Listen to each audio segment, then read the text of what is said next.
Hello, नमस्कार दोस्तों। Decode exam में आप सभी का स्वागत है। आज की क्लास में हम लोग डिस्कस करेंगे पास्ट ईयर्स के क्वेश्चंस को, जो कि इलाहाबाद हाई कोर्ट के विभिन्न परीक्षाओं में पूछे गए प्रश्न हैं। ये जो प्रश्न हैं ये आरओ परीक्षा में पूछे गए प्रश्न हैं। यहाँ पर आपके कंप्यूटर असिस्टेंट परीक्षा में पूछे गए प्रश्न हैं। एपीएस परीक्षा में, ग्रुप सी, ग्रुप डी परीक्षा में पूछे गए प्रश्न हैं ये। तो हम लोग पास्ट ईयर्स के क्वेश्चंस को डिस्कस कर रहे हैं इस सीरीज में। लेकिन ये जो पास्ट ईयर्स के क्वेश्चंस है, ध्यान रखिएगा, आपके आने वाली परीक्षाओं के लिए भी बहुत महत्वपूर्ण है। आज के सेशन में हम पॉलिटी के क्वेश्चंस को डिस्कस करेंगे। अभी पॉलिटी की 3 क्लासेस हो गई हैं, ठीक है। तो अगर आपने उन क्लासेस को नहीं देखा है तो एक बार उन क्लासेस को भी ज़रूर देखिए। तो चलिए अब आज के सेशन को स्टार्ट करेंगे मेरे साथ, ऐश्वर्या सिंह के साथ। यहाँ पर आज की क्लास को स्टार्ट करने से पहले थोड़ी सी जानकारी मैं आपको दे दूँ video crash course plus test series के बारे में। अगर इस टेस्ट सीरीज़ में, इस वीडियो क्रैश कोर्स में आपको एडमिशन लेना है तो आप इस नंबर पर व्हाट्सएप कर सकते हैं, AHCROARO लिखकर। सारी इन्फॉर्मेशन आपको यहाँ पर प्रोवाइड करा दी जाएगी। इस वीडियो क्रैश कोर्स में एंटायर सिलेबस को कवर किया गया है, ठीक है, वीडियो लेक्चर्स के माध्यम से, प्लस आपको नोट्स भी प्रोवाइड की जाएगी, प्लस टेस्ट सीरीज़ भी यहाँ पर आपको प्रोवाइड की जाएगी। तो अगर इसके रिगार्डिंग कोई भी इंफॉर्मेशन चाहिए तो इस नंबर पर आप कॉन्टैक्ट कर सकते हैं। अब आज की क्लास का हम पहला प्रश्न देखते हैं। पहला प्रश्न क्या दिया गया है, ध्यान से देखिएगा क्लास, एक एक प्रश्नों को डिस्कस करते हुए चलते हैं। ये जो प्रश्न है वो इलाहाबाद हाई कोर्ट आरओ 2022 में पूछा गया प्रश्न है। Secretariat of parliament of India is भारतीय संसद का सचिवालय है। बताइए, संसदीय कार्य मंत्रालय के अधीन, ठीक है, पार्लियामेंट्री अफेयर मिनिस्ट्री के अंतर्गत, under president, independent of the government, सरकार से स्वतंत्र, या फिर अंडर द सुप्रीम कोर्ट, सर्वोच्च न्यायालय के अधीन। तो यहाँ पे सचिवालय की बात की गई है, सेक्रेटरीट की बात की गई है, ये क्या होता है, इंडिपेंडेंट ऑफ द गवर्नमेंट होता है। सी आपका सही उत्तर है यहाँ पर। अब कुछ इंपॉर्टेंट पॉइंट्स को हम लोग यहाँ डिस्कस कर लेते हैं। जैसे अनुच्छेद 98 की अगर हम बात करें, आर्टिकल 98 में क्या बोला गया है कि संसद के प्रत्येक सदन के लिए एक पृथक सचिवालय होगा।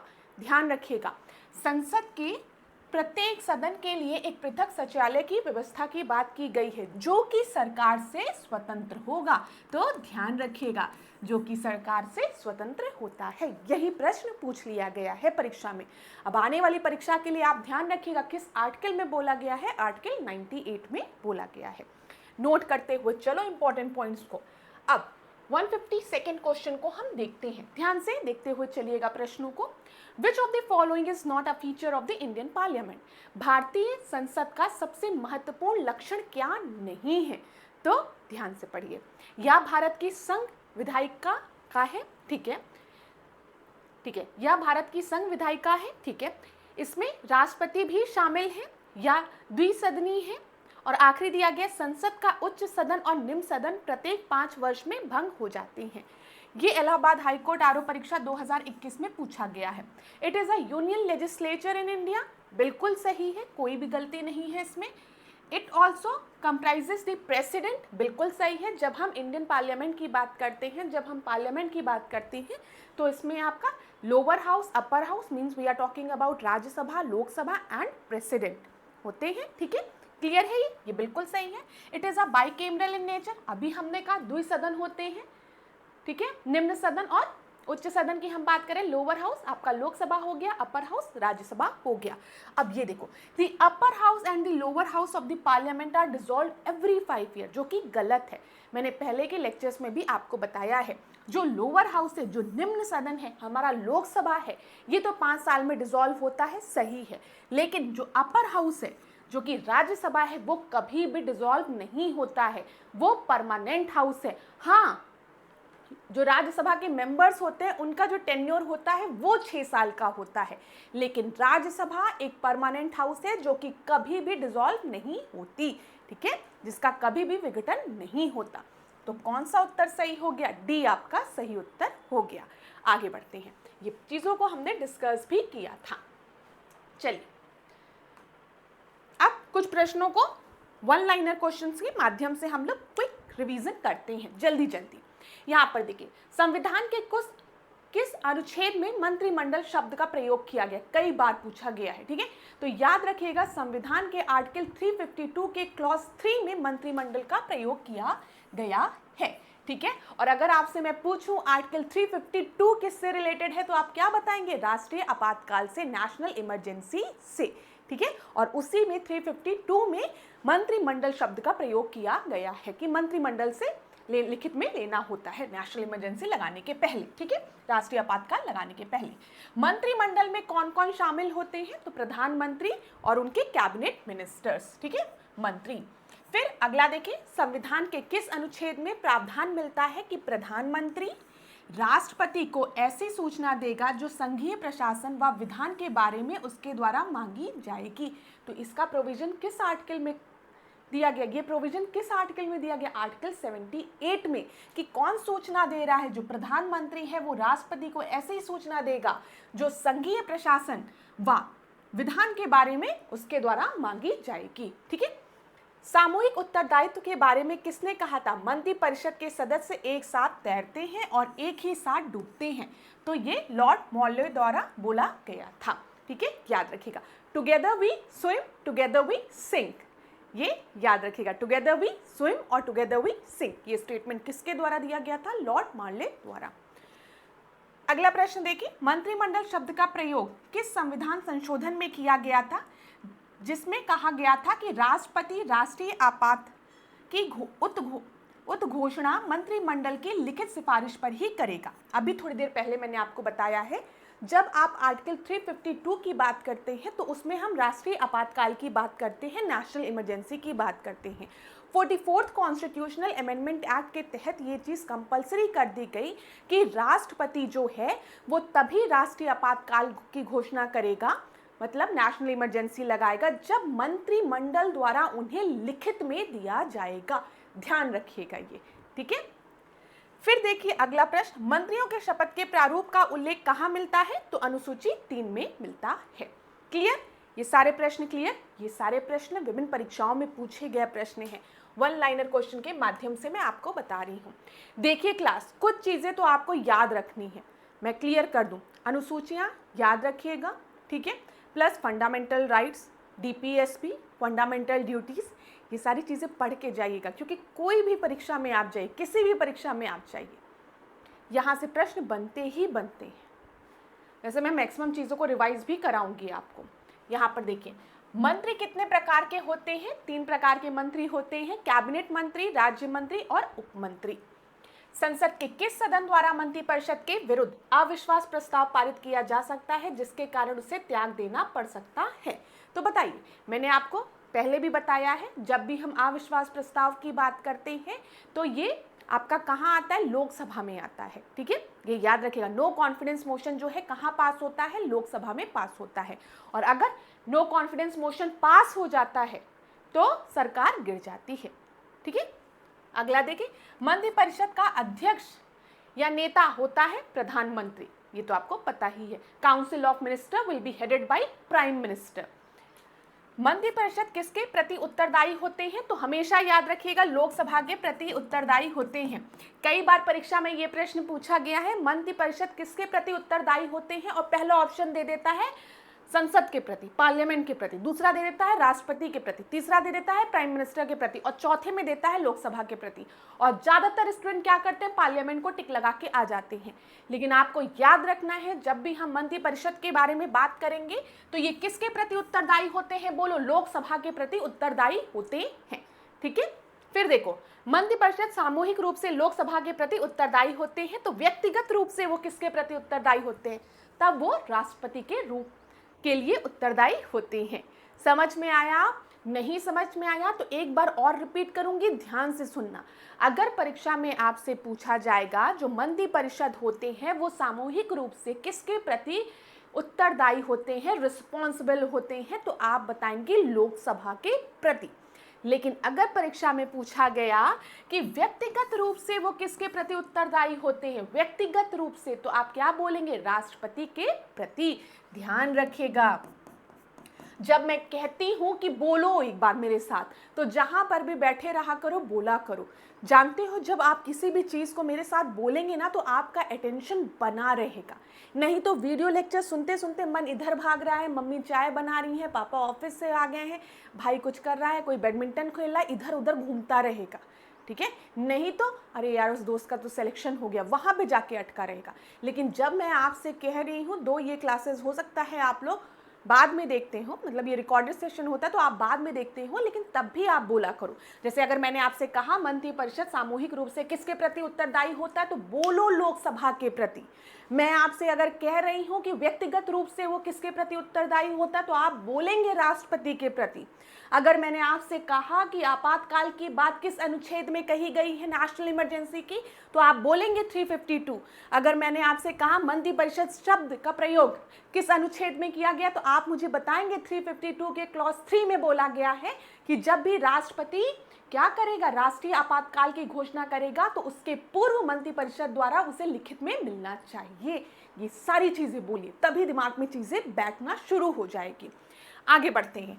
आमतौर पर प्रधानमंत्री सदस्य होता है लोकसभा का। मंत्रिपरिषद के विरुद्ध आमतौर की बात की गई है, ये ध्यान रखिएगा, आमतौर। ठीक है, ऐसा नहीं है, कंपल्सरी नहीं है, ये ध्यान रखिएगा। मंत्रिपरिषद के विरुद्ध अविश्वास प्रस्ताव लाने के लिए लोकसभा सदस्य की संख्या कितनी होनी चाहिए? 50 होनी चाहिए। ध्यान रखिएगा, बताइए अविश्वास प्रस्ताव लाने के लिए लोकसभा के सदस्यों की संख्या कितनी होनी चाहिए? 50 होनी चाहिए। आगे बढ़ते हैं। अविश्वास प्रस्ताव पुनः स्थापित किया जा सकता है केवल लोकसभा में। ठीक है, ये ध्यान रखिएगा। अविश्वास प्रस्ताव की हम बात करेंगे तो खाली लोकसभा याद रखना है। पेपर में दे दे कि अविश्वास प्रस्ताव जो है वो संसद में लाया जा सकता है, फिर लोकसभा में लाया जा सकता है, लोकसभा राज्यसभा में लाया जा सकता है। तो याद रखना, हम खाली लोकसभा की बात करते हैं, राज्यसभा तो परमानेंट हाउस है, डिसॉल्व ही नहीं करेगी। अब देखो, which US president did not address the Indian parliament on visit to India? किस अमेरिकी राष्ट्रपति ने अपनी यात्रा के दौरान भारतीय संसद को संबोधित नहीं किया था? तो 153 का आपका सही उत्तर क्या है? वो है जॉर्ज बुश ने। ठीक है, इन्होंने अपनी यात्रा के दौरान भारतीय संसद को संबोधित नहीं किया था। और जो आपके दिए गए हैं प्रेसिडेंट कार्टर, क्लिंटन और बराक ओबामा, इन तीनों लोग ने संसद को संबोधित किया था। ठीक है, ए आपका सही उत्तर है। ये प्रश्न 2021 में पूछा गया है एपीएस में। चलिए अगला देखते हैं। 154 क्वेश्चन को हम देखते हैं क्या दिया गया है। निम्नलिखित में से किस प्राधिकरण के पास नए राज्यों का गठन या मसौदा राज्यों की सीमाओं में परिवर्तन करने का अधिकार होता है? ये मैंने आपको पहले डिस्कस किया है कि जब भी हम स्टेट की बात करते हैं, न्यू स्टेट के फॉर्मेशन की बात करें, स्टेट की बाउंड्री के चेंज करने की बात करें, या फिर दो स्टेट को अलग करके एक नए स्टेट बनाने की बात करें, ये सारी जो ताकत होती है वो किसके पास होती है? पार्लियामेंट के पास होती है। ठीक है, सी आपका सही उत्तर है। ये चीज ध्यान में रखिएगा जब भी स्टेट से रिलेटेड ये प्रश्न पूछा जाता है। अब देखिए अनुच्छेद 3, ध्यान से सुनिए। आर्टिकल 3 की मैं बात कर रही हूँ, उसमें क्या क्या बोला गया है। आर्टिकल 3 में राज्यों के गठन की प्रक्रिया का वर्णन किया गया है। संसद केवल विधि द्वारा ही ऐसा कर सकती है, किंतु इस आशय का कोई भी विधेयक राष्ट्रपति की पूर्व अनुशंसा पर ही पुनः स्थापित किया जा सकता है तथा राष्ट्रपति प्रस्तावित विधेयक पर संबंधित राज्य के विधानमंडल के विचार जानने के बाद ही अपनी अनुशंसा देता है। अतः संविधान के अंतर्गत राज्यों के गठन में संसद और विधानमंडल दोनों की एक सुनिश्चित भूमिका होती है। तो ध्यान रखिएगा इस चीज को। ठीक है, और आप सभी को पता है कि जब भी हम भारत की बात करते हैं तो भारत में हम संघीय ढांचा की बात करते हैं।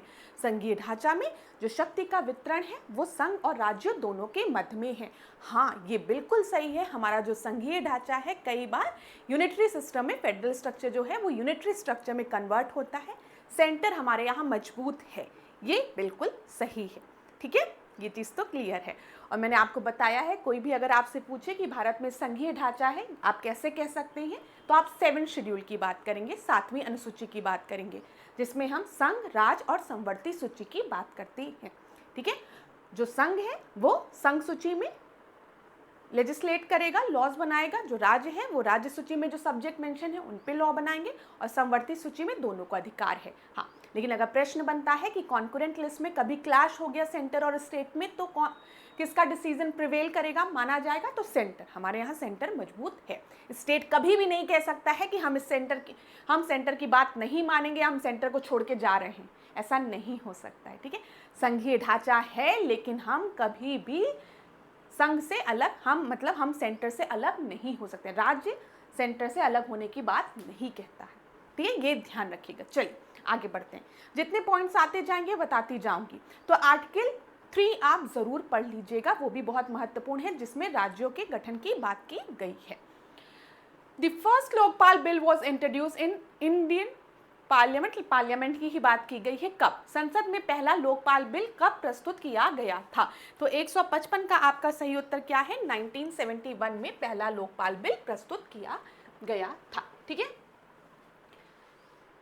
अच्छा, यहाँ पर 1-2 पॉइंट और जहाँ से प्रश्न अभी तक बने नहीं हैं लेकिन आपको जानकारी होनी चाहिए। देखिए, 1971 में संसद में पहला लोकपाल बिल प्रस्तुत किया गया था, ये आपको याद रखना है क्योंकि परीक्षा में पूछा गया है, जो कि लोकसभा के भंग हो जाने से पारित नहीं हो पाया था। ठीक है, लोकसभा भंग हो गई थी, इसी कारण वो पारित नहीं हो पाया था। अब अगर कभी परीक्षा में प्रश्न पूछा गया कि लोकपाल शब्द का जिक्र पहली बार संसद में किसके द्वारा किया गया था, तो याद रखिएगा लोकपाल शब्द का जिक्र पहली बार 1963 में संसद में लक्ष्मीमल सिंघवी ने किया था। ठीक है, इनका नाम याद रखिएगा, लक्ष्मीमल सिंघवी द्वारा किया गया था पहली बार इस टर्म का यूज। ठीक है, चलिए, और आपको पता है लोकपाल और लोकायुक्त अधिनियम वर्ष 2013 में संसद के दोनों सदनों द्वारा पारित किया गया। इसके तहत केंद्र में लोकपाल और राज्यों में एक लोकायुक्त की व्यवस्था की गई है।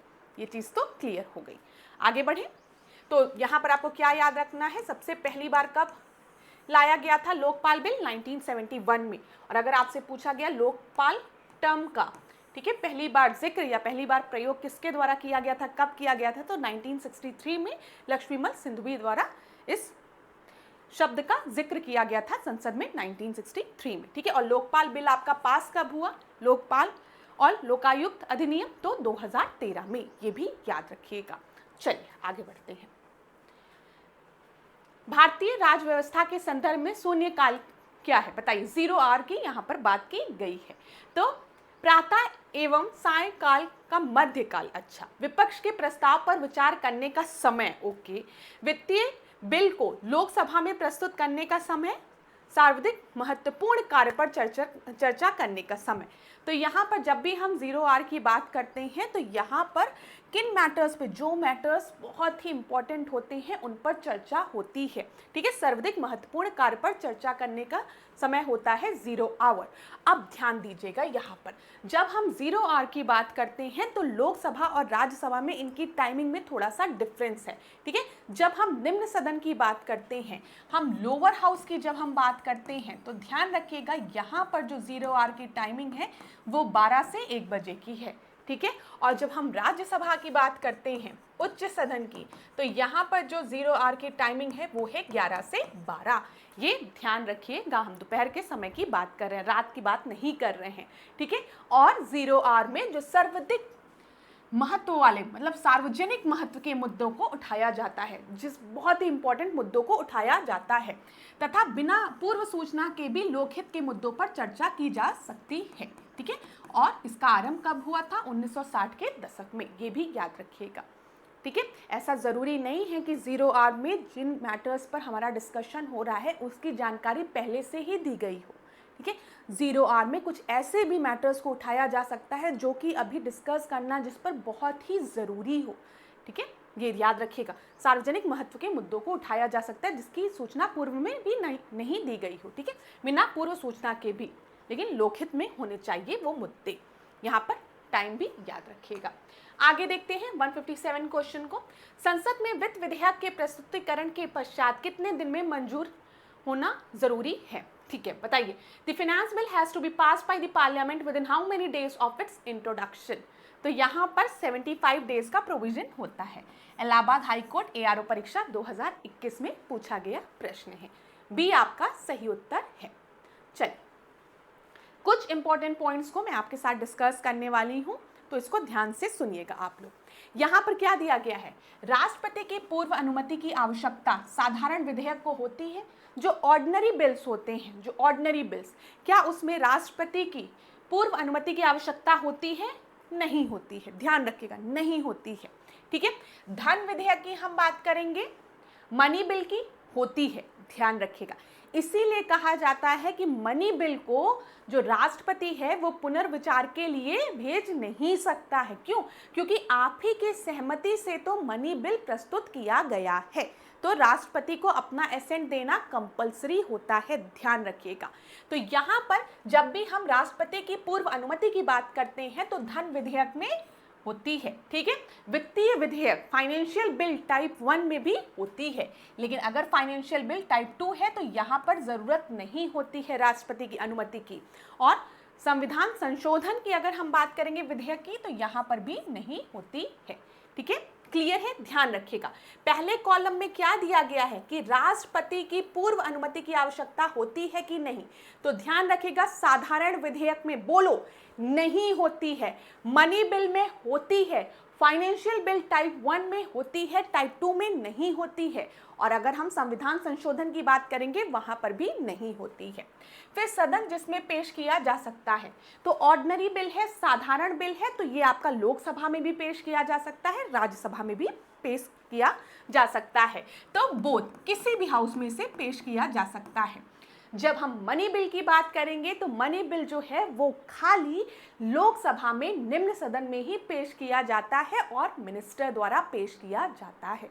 ये चीज़ मैंने आपको बताई है। ठीक है, तो यहाँ पर खाली लोकसभा में, क्लियर है। जब हम वित्तीय विधेयक टाइप 1 की बात करेंगे तो ये भी खाली लोकसभा में ही पेश किया जा सकता है। जब फाइनेंशियल बिल टाइप 2 की हम बात करेंगे तो ये किसी भी सदन में पेश किया जा सकता है, तो बोथ हो जाएगा। इसी तरीके से संविधान संशोधन विधेयक की हम बात करेंगे तो इसे भी हम लोकसभा, राज्यसभा कहीं पर भी पेश कर सकते हैं। ठीक है, ध्यान रखिएगा, तो बोथ हो जाएगा। फिर देखो बहुमत की आवश्यकता, जब हम साधारण विधेयक की बात कर रहे हैं, ऑर्डिनरी बिल की बात कर रहे हैं, तो साधारण विधेयक में हमें सिंपल मेजॉरिटी की जरूरत होती है, साधारण बहुमत की जरूरत होती है। जब हम धन विधेयक की बात कर रहे हैं तो यहाँ पर भी हमें सिंपल मेजॉरिटी की जरूरत है। जब हम वित्तीय विधेयक की बात करेंगे तो यहाँ पर भी सिंपल मेजॉरिटी। जब वित्तीय विधेयक टाइप 2 की बात करेंगे तब भी हमें सिंपल मेजॉरिटी की जरूरत होती है। ठीक है, अब यहाँ पर देखिए विशेष बहुमत की आवश्यकता होती है। कुछ विधेयक में दोनों सदनों का विशेष बहुमत, लेकिन संघात्मक ढांचे से जुड़े विधेयक में इसके साथ साथ कम से कम आधे राज्यों के विधानमंडलों का बहुमत भी चाहिए। अब ऐश्वर्या मैम जो बोली है उसको ध्यान से सुनिएगा। सबसे पहले जब भी हम कॉन्स्टिट्यूशनल अमेंडमेंट बिल की बात करेंगे, संविधान संशोधन बिल की बात करेंगे, तो यहाँ पर हमें विशेष बहुमत की जरूरत होगी, स्पेशल मेजॉरिटी की जरूरत होगी। ठीक है, और अगर कॉन्स्टिट्यूशनल अमेंडमेंट बिल में भारत के संघीय ढांचा में किसी भी तरीके का परिवर्तन हो रहा है, ध्यान से सुनिएगा, अगर भारत के फेडरल स्ट्रक्चर में किसी भी तरीके का चेंजेस हो रहा है तो उस कंडीशन में राज्यों की भी सहमति की आवश्यकता होती है। फिर पढ़ने जा रही हूँ, सुनिएगा, जो चीज मैंने बोली है वही चीज यहाँ लिखी है। कुछ विधेयकों में दोनों सदनों का विशेष बहुमत, लेकिन जब हम संघात्मक ढांचे से जुड़े विधेयक में की बात करते हैं तो इसमें कम से कम आधे राज्यों के विधानमंडल का बहुमत भी चाहिए होता है। जब भी संघीय ढांचा में किसी भी तरीके का परिवर्तन हम करेंगे तो यहाँ पर कम से कम आधे आपके राज्यों की भी सहमति की आवश्यकता होती है। क्लियर ना? देखो, जब टेबल के फॉर्म में चीज़ों को आप पढ़ते हैं तो आपको ज़्यादा लंबे समय तक चीज़ें याद होती है, तो बिल से रिलेटेड प्रश्न पूछा जाता है। तो यहाँ पर मैंने क्लियर कर दिया आपको ये सारे पॉइंट। कुछ और पॉइंट्स हैं उनको भी देख लो। जैसे राष्ट्रपति के पास विकल्प क्या क्या होते हैं जब ऑर्डिनरी बिल होती है, ऑर्डिनरी बिल, साधारण की हम बात कर रहे हैं, तो यहाँ पर राष्ट्रपति अगर चाहे तो उसको होल्ड भी कर सकता है, क्योंकि कंपलसरी नहीं है ना राष्ट्रपति को अपना एसेंट देना। तो यहाँ पर देखो, विधेयक को स्वीकार भी कर सकता है राष्ट्रपति, खारिज भी कर सकता है, पॉकेट वीटो का प्रयोग करके उसे रख भी सकता है, या फिर कुछ सुझावों सहित पुनर्विचार के लिए लौटा भी सकता है। ये राष्ट्रपति पर पूरा डिपेंड करता है। तो सबसे पहले यहाँ देखो, जब हम साधारण विधेयक की बात करते हैं तो साधारण विधेयक में क्या राष्ट्रपति की पूर्व अनुमति की आवश्यकता होती है? राष्ट्रपति की पूर्व अनुमति की आवश्यकता होती है कि नहीं साधारण विधेयक में? बताओ। नहीं होती है। ऑर्डिनरी बिल की हम बात कर रहे हैं। ऑर्डिनरी बिल लोकसभा में लाया जाएगा कि राज्यसभा में? तो आप कहेंगे ये किसी भी सभा में लाया जा सकता है, लोकसभा में भी, राज्यसभा में भी। ठीक है। बहुमत, किस तरीके के बहुमत की आवश्यकता होती है ऑर्डिनरी बिल में? साधारण बहुमत की आवश्यकता होती है। ठीक है। फिर जब ये राष्ट्रपति के पास जाता है तो राष्ट्रपति के पास क्या क्या विकल्प होते हैं? राष्ट्रपति अगर चाहे तो ऑर्डिनरी बिल को क्या करेगा? स्वीकार कर सकता है, एसेंट दे देगा। अगर उसको नहीं देने का मन है तो अस्वीकार भी कर सकता है, खारिज भी कर सकता है। तीसरा, पॉकेट विटो लगाकर अपने पास रख देता है, कोई एक्शन नहीं लेता है। और चौथा क्या है उसके पास ऑप्शन?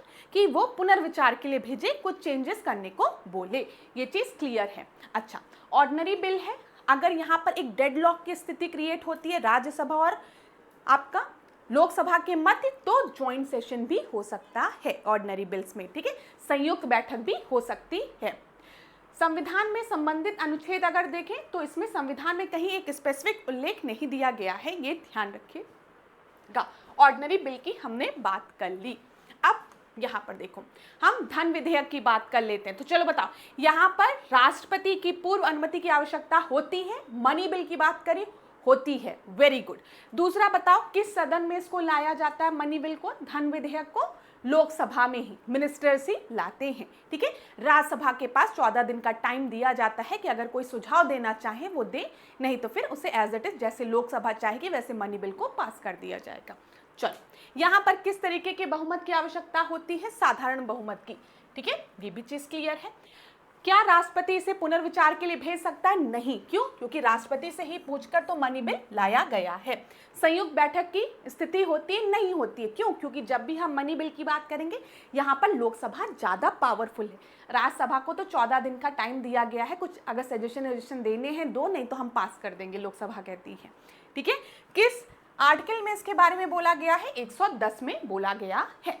क्लियर? चलो फिर देखो, समझ में आ रहा होगा ना क्लास? प्रयास करती हूँ कि मेरे विद्यार्थियों को समझ में आए, लेकिन मेरे साथ बोला करो। अब देखो, वित्तीय विधेयक की हम बात करते हैं, फाइनेंशियल बिल के टाइप 1 की बात करते हैं। तो यहाँ पर राष्ट्रपति की पूर्व अनुमति की आवश्यकता होती है? हाँ, होती है। ठीक है। कहाँ पे लाया जाता है? लोकसभा में लाया जाता है। पास कैसे होता है? साधारण बहुमत से पास होता है। ठीक है। यहाँ पर देखिए, अगर राष्ट्रपति की हम बात करें तो समानता अनुमति देने के लिए राष्ट्रपति जो होता है वो बाध्य ही होता है। संयुक्त बैठक की स्थिति होती है? हाँ, होती है। संयुक्त बैठक हो सकती है। किस आर्टिकल में दिया गया है फाइनेंशियल बिल टाइप 1 के बारे में? तो आर्टिकल 117 में क्लॉज 1 में, ध्यान रखिएगा। चलो, इसके बाद टाइप 2 की देखिए बात करें हम, वित्तीय बिल फाइनेंशियल बिल टाइप 2 की, तो राष्ट्रपति की पूर्व अनुमति की आवश्यकता होती है? टाइप 2 में नहीं होती है। तो अगर नहीं होती है तो किसी भी हाउस में लाया जा सकता है, लोकसभा, राज्यसभा, किसी में भी। ठीक है। यहाँ पर बहुमत कैसा चाहिए? साधारण बहुमत चाहिए। क्लियर हो गया? राष्ट्रपति के पास क्या क्या विकल्प होते हैं? तो राष्ट्रपति अगर चाहे तो स्वीकार कर ले, एसेंट दे दे। राष्ट्रपति अगर चाहे तो खारिज कर दे। राष्ट्रपति अगर चाहे तो पॉकेट विटो लगाकर उसको अपने पास रख ले। राष्ट्रपति अगर चाहे तो कुछ सुझाव देकर पुनर्विचार के लिए भेज सकते हैं। ठीक है। फिर देखो, संयुक्त बैठक की स्थिति होती है फाइनेंशियल बिल में? हाँ, होती है। ठीक है। किस आर्टिकल में दिया गया है फाइनेंशियल बिल टाइप 2 के बारे में? 117 क्लॉज 3। क्लियर हो गया होगा। अब संविधान संशोधन बिल की बात कर रहे हैं, लास्ट है। ठीक है। राष्ट्रपति की पूर्व अनुमति की आवश्यकता होती है? नहीं होती है। ठीक है। किस सदन में पेश किया जाता है? कॉन्स्टिट्यूशनल अमेंडमेंट बिल है तो राज्यसभा, लोकसभा, किसी सदन में भी आ सकता है। ठीक है।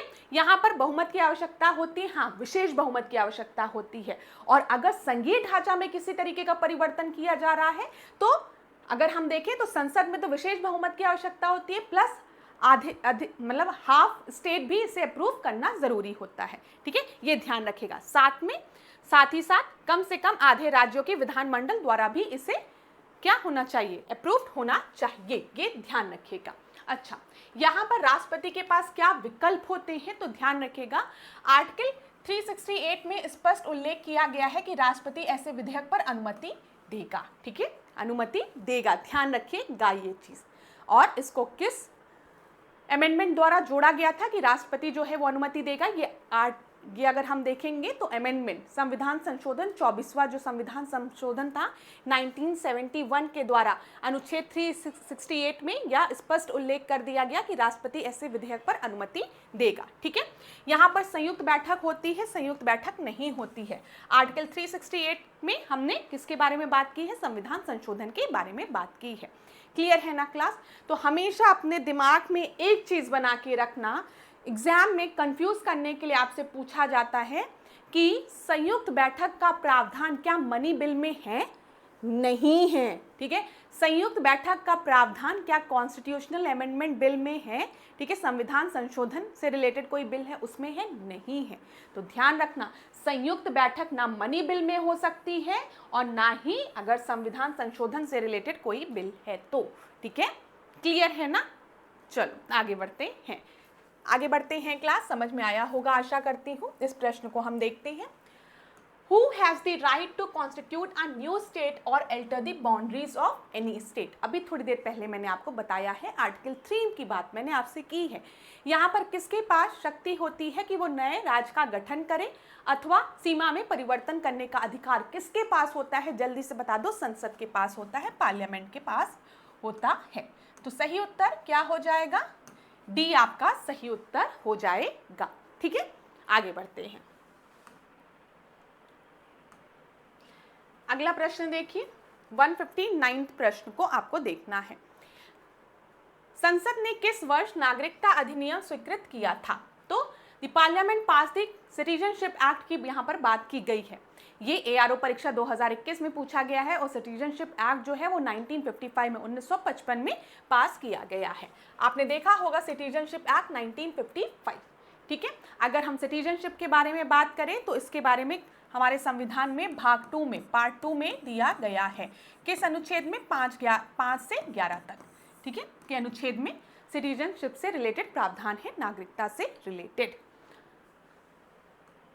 अगला प्रश्न देखिए, Who has got the power to create all India services? समग्र भारतीय सेवाओं की शक्ति किसमें अंतर्निहित है? ठीक है, यहाँ पर ध्यान दीजिए, ऑल इंडिया सर्विस कौन क्रिएट करता है? Council of minister, prime minister, supreme court, parliament. Article 312 आपको याद रखना है। 312 आर्टिकल में क्या बोला गया है कि राज्यसभा के पास स्पेशल पावर होती है कि अगर वो चाहे तो 2/3 मेजॉरिटी से, ठीक है, ऑल इंडिया सर्विसेज क्रिएट कर सकता है। यहाँ पर पावर राज्यसभा के पास होती है। तो यहाँ पर council of minister, prime minister, supreme court, parliament दिया है, तो सबसे अप्रोप्रिएट आपका डी हो जाएगा। 312 आर्टिकल आप याद रखिएगा, क्लास महत्वपूर्ण है। ठीक है, देखिए यहाँ पर दिया भी गया है, अनुच्छेद 312 के अनुसार यदि राज्यसभा में उपस्थित और मत देने वाले सदस्य 2/3 बहुमत से यह पारित करे कि राष्ट्रीय हित में, नेशनल इंटरेस्ट में, नेशनल इंटरेस्ट बहुत ही इंपॉर्टेंट लाइन लिखी है यहाँ पर, नेशनल इंटरेस्ट में, राष्ट्रीय हित में ऐसा करना आवश्यक है, तो संसद विधि द्वारा न्यायिक सेवा समेत एक या अधिक अखिल भारतीय सेवाओं का सृजन कर सकती है। भारतीय संसद भारत के राष्ट्रपति, लोकसभा और राज्यसभा का सम्मिलित रूप है। ये तो आपको पता है। जब भी हम भारतीय संसद की बात करते हैं, पार्लियामेंट की बात करते हैं, तो पार्लियामेंट में अपर हाउस और लोअर हाउस तो है, ये लोकसभा, राज्यसभा तो है ये, प्लस हम प्रेसिडेंट की बात भी करते हैं। ये ध्यान रखिएगा। ठीक है, और यहाँ पर किसके अनुसार? राज्यसभा में उपस्थित और मत देने वाले सदस्य के 2/3 बहुमत से पारित करे कि राष्ट्रीय हित में ऐसा करना जरूरी है, राष्ट्रीय हित में जरूरी है, तब फिर न्यू सर्विसेज क्रिएट हो सकती है। ऑल इंडिया सर्विसेज की यहाँ पर बात की जा रही है। ठीक है, ये ध्यान रखिएगा। ठीक है, आगे बढ़ते हैं। अच्छा, 315 में किसकी बात की गई है? 315 में यूनियन पब्लिक सर्विस कमीशन की बात की गई है, स्टेट पब्लिक सर्विस कमीशन की बात की गई है ना, ध्यान रखिएगा, वो 315 है। 161 क्वेश्चन को देखते हैं। संसद के 2 क्रमिक सत्रों के बीच कितना अंतराल होता है अगर बढ़ाया ना जाए तो कितना अंतराल होता है? 6 महीने का। ठीक है, सी आपका सही उत्तर है। क्लियर है ना क्लास? चलिए अच्छा, यहाँ पर एक आर्टिकल भी रिवाइज करा दूं जल्दी से। आर्टिकल 85 को अगर आप देखेंगे तो संसद के किसी सत्र को बुलाने की शक्ति किसके पास होती है? राष्ट्रपति के पास होती है। ठीक है, ये भी ध्यान रखिएगा। और अधिकतम 6 माह का अंतराल हो सकता है, ये भी ध्यान रखिएगा। ठीक है, अधिकतम 6 माह का अंतराल होता है। 162 क्वेश्चन को देखिए। संसद के दोनों सदनों की संयुक्त बैठक की अध्यक्षता कौन करता है? तो मैंने इसके पहले वाली क्लास में आपको बताया है, जब हम संयुक्त बैठक की बात करते हैं, हम जॉइंट सेशन की बात करते हैं दोनों हाउसेस की, कोई डेडलॉक है उसको हटाना है तो जॉइंट सेशन भी होता है जिसमें सारे मेंबर्स बैठते हैं। तो उसको बुलाता कौन है? उसे राष्ट्रपति बुलाता है, लेकिन उसकी अध्यक्षता कौन करता है? स्पीकर करता है। तो यहाँ पर हमेशा याद रखिएगा, जब भी जॉइंट सेशन की बात हो तो अनुच्छेद 108 और 118 याद रखिएगा। 108 में क्या बोला गया है? राष्ट्रपति चाहे तो जॉइंट सेशन बुला सकता है। ठीक है, जिसकी की अध्यक्षता कौन करता है? स्पीकर प्रिसाइड करता है, स्पीकर ऑफ लोकसभा। यहाँ क्या बोला गया? संसद के दोनों सदनों की संयुक्त बैठक की अध्यक्षता कौन करता है?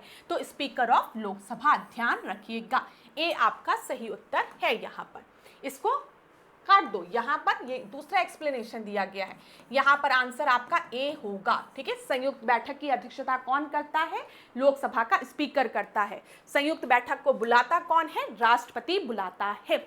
एक एक चीज क्लियर रखिएगा, प्रश्न बनते हैं यहाँ से। मैं फिर एक ही बात कहूंगी, ऐसा तो है नहीं कि आप किसी एक एग्जाम के लिए प्रिपेयर कर रहे होंगे। ठीक है, आप कई एग्जाम्स को दे रहे होंगे। अब चाहे हम पीसीएस की बात करें, ठीक है, चाहे उत्तर प्रदेश पीसीएस की बात करें, यूपी पीसीएस की बात करें, या बिहार की बात करें, एमपी की बात करें, पॉलिटी में ये जो क्वेश्चंस मैं आपको करा रही हूँ ये सारे एग्जाम्स के लिए महत्वपूर्ण है। बीईओ के लिए, आरओ एआरओ के लिए, इलाहाबाद हाई कोर्ट का हो चाहे सचिवालय वाला हो, सभी के लिए बहुत ही महत्वपूर्ण प्रश्न है। तो देखिए ज़रूर इन प्रश्नों को, और देखिए आपका कितना प्रश्न सही हो रहा है, कितना गलत हो रहा है। इसीलिए मैं टॉपिक्स को डिस्कस करते हुए भी चलती हूँ कि कहाँ पर स्टूडेंट्स कंफ्यूज होते हैं। ठीक है, तो थोड़ा सा एक्सपीरियंस के साथ हमें ये पता चलता है कि विद्यार्थी छोटी छोटी सिली मिस्टेक्स कहाँ करते हैं। तो ये छोटी छोटी जगह होती है जहाँ पर विद्यार्थी सिली मिस्टेक्स करते हैं। इसीलिए मैंने आपको बताया। बुलाता कौन है? राष्ट्रपति बुलाता है संयुक्त बैठक को। अध्यक्षता कौन करता है? लोकसभा का स्पीकर करता है। ध्यान रखिएगा। अब चलो, राज्यसभा कैसा सदन है? चिल्ला चिल्ला के बताया है श्रेया मैम ने। राज्यसभा जो है एक परमानेंट हाउस है, स्थायी सदन है। ठीक है, राज्यसभा के सदस्य अवकाश ग्रहण करते हैं 1/3 सदस्य प्रत्येक 2 वर्ष की समाप्ति पर। ठीक है, अवकाश ग्रहण करते हैं। राज्यसभा सदस्यों का कार्यकाल कितना होता है? 6 वर्षों का होता है। एग्जाम में राज्यसभा के बारे में दिया रहेगा। राज्यसभा जो है वो आपका परमानेंट हाउस है। आप कहेंगे बिल्कुल सही, दे देगा फिर 1/3 सदस्य प्रत्येक दूसरे वर्ष की समाप्ति पर आपका अवकाश ग्रहण करते हैं। आप कहेंगे बिल्कुल सही। तीसरा दे देगा, राज्यसभा सदस्यों का कार्यकाल जो होता है वो 5 वर्षों का होता है, या फिर दे देगा 4 वर्षों का होता है। तुरंत आप प्रेशर में वहां पर एग्जामिनेशन हॉल में बैठे रहोगे और आपको क्लिक ही नहीं करेगा कि ना 4 ना 5 है 6। ठीक है, लेकिन अभी याद रखना, क्योंकि यही मिस्टेक्स होती है क्लास। इतना इम्फेसिस इन छोटी छोटी बातों पर इसीलिए दे रही हूँ क्योंकि यही चीज आपके सिलेक्शन को रोक देता है 1-2 मार्क्स से, और फिर बहुत तकलीफ होती है। 1 साल गंवाना ना एक विद्यार्थी के लिए बहुत ही दुखद होता है। हम बार बार आपसे भले कहते हैं आपको मोटिवेट करने के लिए कि क्या असफलता एक चुनौती है, स्वीकार करो, लेकिन जीवन का सबसे बड़ा सत्य है कि हम कभी भी असफल नहीं होना चाहते हैं। तो अगर आपको अपनी कमियां एग्जाम के पहले ही आप नोटिस कर लें, मॉक टेस्ट लगा के बार बार कि ये पॉइंट्स मैं गलत कर रहा हूं, तो मेन एग्जाम में ना आप बहुत अच्छा परफॉर्म करेंगे। तो क्यों एग्जामिनेशन हॉल में बैठ के गलती करनी है जब हम आज ही उन गलतियों को करके सुधार सकते हैं। तो हमेशा अपना अप्रोच सही रखा करिए। सिली मिस्टेक के लिए अपने आप को एक दंड दीजिए। ठीक है, अगर कुछ पेपर में मॉक टेस्ट में कुछ गलती कर दे रहे हो और लग रहा है कि यही गलती बार बार रिपीट कर रहे हो, तो उसको इग्नोर मत करो। अपने आप को खुद पनिशमेंट दो। कहो कि मैं आधे घंटे और पढ़ूंगा, जो चीज़ मैं गलत कर रहा हूँ उसको मैं 50 बार लिखूंगा। पनिशमेंट दो अपने आप को, इम्प्रूवमेंट लाओ अपने अंदर। ठीक है, तो हमेशा मैं ये कहती हूँ कि ये नहीं, ऐसे नहीं, अरे हो जाएगा तब भी ठीक है, नहीं होगा तब भी ठीक है। अगर ऐसा एटीट्यूड है तो फिर ये आपका 5 वर्षीय योजना 10 वर्षीय योजना में कन्वर्ट हो जाएगी। नहीं, जो गलती आज कर रहे हैं वो गलती कल नहीं करेंगे, और यही जीवन है। चाहे आप अपनी पढ़ाई में ये एटीट्यूड रखिए, चाहे आप अपने जीवन की छोटी छोटी चीज़ों में ये एटीट्यूड रखिए। ठीक है, गलतियां तो मनुष्य से होती है, हमसे और आपसे होती है, ठीक है। ऐसा कोई इंसान नहीं है जो कि अपने जीवन में गलती ना करे, लेकिन हाँ, उन गलतियों को बार बार रिपीट करना सबसे बड़ी भूल है, और इसके वजह से हम जीवन में बहुत पिछड़ जाएंगे। तो गलतियों को रिपीट नहीं करना है। चलो यहाँ पर आए, पहले रिवीजन करा दूँ। कभी कभी मेरा मन करता है कि मैं आप लोगों से बात करूं, लेकिन फिर मुझे लगता है कि पहले लेक्चर कंप्लीट हो जाए, क्योंकि मैं पढ़ाती हूं तो मेरे दिमाग में ये रहता है कि मेरे विद्यार्थी जब इस लेक्चर को देख रहे होंगे तो वो उनका स्टेट ऑफ माइंड कैसा होगा। तो मुझे लगता है कि जब मैं उनसे बात करूंगी तो उनको लगेगा मैम फ्लो टूट गया है, ठीक है। इस फ्लो को कंटिन्यूस रखिए, मतलब कंटिन्यू रखिए। तो इसी वजह से मैं थोड़ा रुक जाती हूँ। तो यहाँ पर ध्यान देते हैं, ठीक है। पहले इसको डिस्कस करते हैं, लेकिन गलती नहीं करनी है। राज्यसभा सदस्यों का कार्यकाल कितना होता है? 4 की 5? ना 4 होता है ना 5 होता है, 6 होता है, याद रखना, ठीक है। राज्यसभा का पदेन सभापति कौन होता है? उपराष्ट्रपति होता है, ठीक है, ये आपको पता है। राज्यसभा के सभापति व उपसभापति दोनों के पद रिक्त होने पर सभापति का कार्यभार कौन संभालता है? राष्ट्रपति द्वारा नियुक्त सदस्य। ये याद रखिएगा, राष्ट्रपति जिस सदस्य को नियुक्त करता है। राज्यसभा लोकसभा द्वारा पारित साधारण विधेयक को कितने समय तक रोका जा सकता है? साधारण विधेयक की बात की जा रही है, ऑर्डिनरी बिल की बात की जा रही है, 6 माह तक। साधारण विधेयक पर दोनों सदनों में मतभेद होने की स्थिति में राष्ट्रपति संयुक्त अधिवेशन किस अनुच्छेद के तहत बुलाता है? अभी थोड़ी देर पहले ऐश्वर्या मैम ने चिल्ला चिल्ला के बताया है। जब हम 108वें की बात करेंगे, 108 आर्टिकल की, तो इसमें राष्ट्रपति के पास ये पावर होता है कि वो ज्वाइंट सेशन बुलाए, ठीक है, संयुक्त अधिवेशन बुलाए, ठीक है। और 118 में बोला गया है संयुक्त अधिवेशन की अध्यक्षता कौन करेगा? स्पीकर करेगा। डन। चलो, संविधान के 2 ऐसे अनुच्छेद कौन से हैं जो राज्यसभा को विशेष शक्तियां प्रदान करते हैं? तो ध्यान रखिएगा, आर्टिकल 249 एंड 312। मेरे प्यारे विद्यार्थियों, ध्यान रखना कि राज्यसभा जो है हमारा अपर हाउस, वो कब गर्व से कहता है कि भाई मैं तो हूं अपर हाउस। लोकसभा मुझे छोटा मोटा मत समझो, मेरे पास भी कुछ अतिरिक्त शक्तियां हैं। तो ये वो कहता है आर्टिकल 249 में और 312 में, ठीक है। आर्टिकल 249 में क्या दिया गया है कि अगर हम राष्ट्रीय हित में देखें तो सेंटर को राज्यसभा ये पावर दे सकता है कि वो राज्य सूची में जाकर कोई लॉ बनाए, लेजिस्लेट करे। फिर से सुनो, मैंने आपको बताया कि जब हम 7 शेड्यूल की बात करते हैं तो 7 शेड्यूल में संघ सूची है, यूनियन लिस्ट है, स्टेट लिस्ट है, राज्य सूची है और कॉन्करेंट लिस्ट है, समवर्ती सूची है। जब यूनियन लिस्ट की बात करते हैं तो यहाँ पर कौन लॉ बनाता है? सेंटर। जब स्टेट लिस्ट की बात करते हैं तो स्टेट, जब कॉन्करेंट लिस्ट की बात करते हैं तो बोथ। लेकिन आर्टिकल 249 में क्या बोला गया है कि राज्यसभा किसी स्पेशल ओकेजन पे ये कह सकता है कि राष्ट्र हित में अगर है तो सेंटर स्टेट लिस्ट के मैटर पे लॉ बना सकता है, लेजिस्लेट कर सकता है। तो ये पावर राज्यसभा के पास है। दूसरा, 312 अभी चिल्ला चिल्ला के बताया है, ऑल इंडियन सर्विसेज की बात की है। यहाँ पर 2/3 बहुमत से अगर पारित कर दे राज्यसभा कि भाई राष्ट्रीय हित में ऐसा करना जरूरी है, कोई नई सर्विस बनाने की आवश्यकता है, तो पार्लियामेंट बनाएगा। क्लियर? चलो आगे बढ़ते हैं। समझ में आया? अब लोकसभा से रिलेटेड कुछ प्रोविजंस को जल्दी जल्दी देख लेते हैं। लोकसभा की संरचना का प्रावधान किस अनुच्छेद में दिया गया है? 81 में दिया गया है। लोकसभा की अधिकतम सीटें अगर हम देखें 552 थी, जिसमें कि 2 सीटें जो पहले थी, याद रखिएगा, वो एंग्लो इंडियंस के लिए, आंग्ला भारतीयों के लिए क्या थी? रिजर्व थी। और यहाँ पर 2 एंग्लो इंडियंस को कौन नॉमिनेट करता था? प्रेसिडेंट नॉमिनेट करता था, जिस प्रोविजन को अब डिलीट कर दिया गया है, ध्यान रखिएगा। लोकसभा के वर्तमान सदस्यों की संख्या 545 है। लोकसभा में राज्यों में कितने प्रतिनिधि हैं? 524 है। संघ राज्य क्षेत्रों में संबंधित लोकसभा के सदस्य 19 हैं। यहाँ पर देखिए, लोकसभा में राष्ट्रपति द्वारा मनोनीत आंग्ल समुदाय के कितने प्रतिनिधि थे हम कहेंगे, अब 2 थे, ठीक है, जिसको आप हटा दिया गया है। ये इंपॉर्टेंट है, इसको ध्यान दीजिएगा जो बताने जा रही हूँ। किस संविधान संशोधन से लोकसभा में राष्ट्रपति द्वारा आंग्ल समुदाय के 2 सदस्यों का मनोनयन समाप्त कर दिया गया? तो 104 कॉन्स्टिट्यूशनल अमेंडमेंट एक्ट 2019 के द्वारा जो 2 सीटें रहती थी प्रेसिडेंट के पास कि वो नॉमिनेट करेगा, उसको प्रोविजन को खत्म कर दिया गया। कौन सा आर्टिकल है बताओ? 104 है। लोकसभा में राज्यों से अधिकतम कितने प्रतिनिधि होते हैं? तो 530, ध्यान रखिएगा। और यहाँ पर संघ राज्यों की हम बात करते हैं तो 20, 530 प्लस 20 याद रखना महत्वपूर्ण है। आगे बढ़ते हैं। अब राज्यपाल आगे, गवर्नर आगे, आर्टिकल 153। चलो, the first women governor of a state in independent India was, स्वतंत्र भारत के एक राज्य की प्रथम महिला राज्यपाल कौन थी? तो प्रथम महिला राज्यपाल के बारे में बताना है आपको। श्रीमती इंदिरा गांधी, श्रीमती सरोजनी नायडू, श्रीमती विजय लक्ष्मी पंडित एंड श्रीमती सुचित्रा कृपलानी। तो यहाँ पर आपका सही उत्तर क्या है?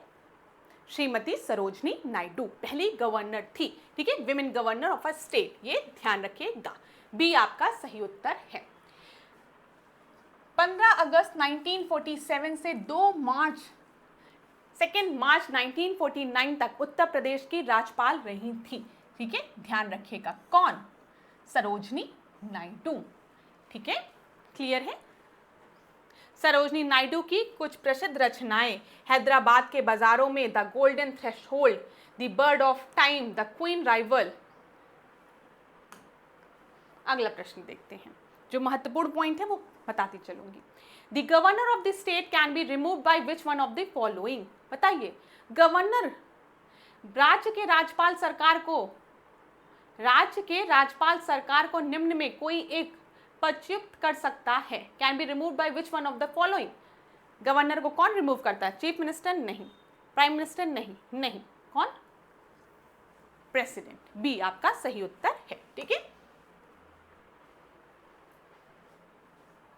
अच्छा, राज्य की समस्त कार्यपालिका शक्ति किसमें निहित होती है? राज्यपाल में निहित होती है। ठीक है, लेकिन जो वास्तविक शक्तियां होती हैं वो किसमें निहित होती हैं? जो चीफ मिनिस्टर होते हैं और उनके मंत्रिपरिषद में निहित होती है। ध्यान रखिएगा।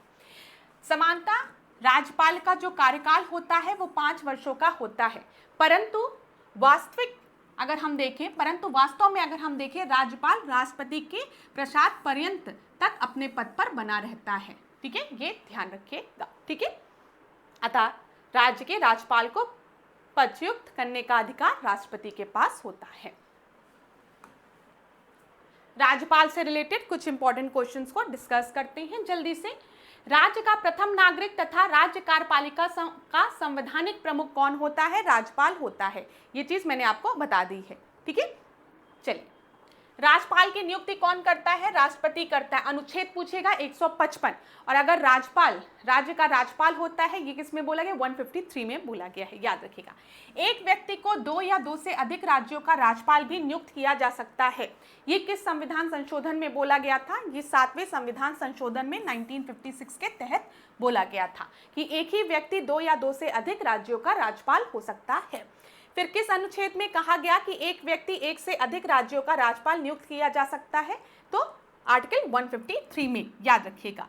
संविधान में राज्यपाल की नियुक्ति के लिए अर्हताएं निर्धारित की गई हैं। क्या है वो? भारत का नागरिक होना चाहिए और 35 वर्ष की आयु होनी चाहिए। ठीक है, पूर्ण कर चुका हो, ये याद रखिएगा। भारत का नागरिक हो और 35 वर्ष की आयु पूर्ण कर चुका हो। अब यहाँ पर इस प्रश्न को देखो, अभी डिस्कस किया है मैंने आप लोगों से कि the executive head of the state government is, राज्य सरकार का कार्यकारी प्रमुख डैश होता है। Prime minister, governor, chief justice of high court, chief minister. तो एग्जीक्यूटिव हेड की बात की गई है, कौन होता है? राज्यपाल होता है। ठीक है, बी आपका सही उत्तर है। अगला देखिए, bye whom is the governor of the state appointed? चिल्ला के ऐश्वर्या मैम ने बताया है, कौन अपॉइंट करता है? बताइए, प्रेसिडेंट, राष्ट्रपति। डी आपका सही उत्तर है। लेजिस्लेटिव असेंबली से रिलेटेड प्रश्नों को देखें। भारत में राज्य विधानसभा किसके चुनाव में भाग लेती है? ध्यान से सुनिएगा, इलाहाबाद हाई कोर्ट 2016 में पूछा गया प्रश्न है। In India the state legislative assemblies participate in the election of.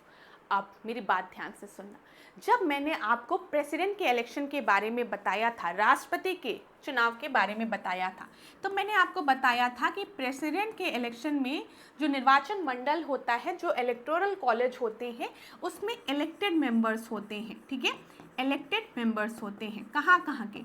Elected members of Rajya Sabha, Lok Sabha, plus legislative assembly and UT, कौन कौन से, दिल्ली और पुडुचेरी, ये मैंने आपको बताया था, ठीक है, ये डी है, ठीक है, दिल्ली, ठीक है, एंड पुडुचेरी, ये चीज़ मैंने आपको बताई थी, ठीक है।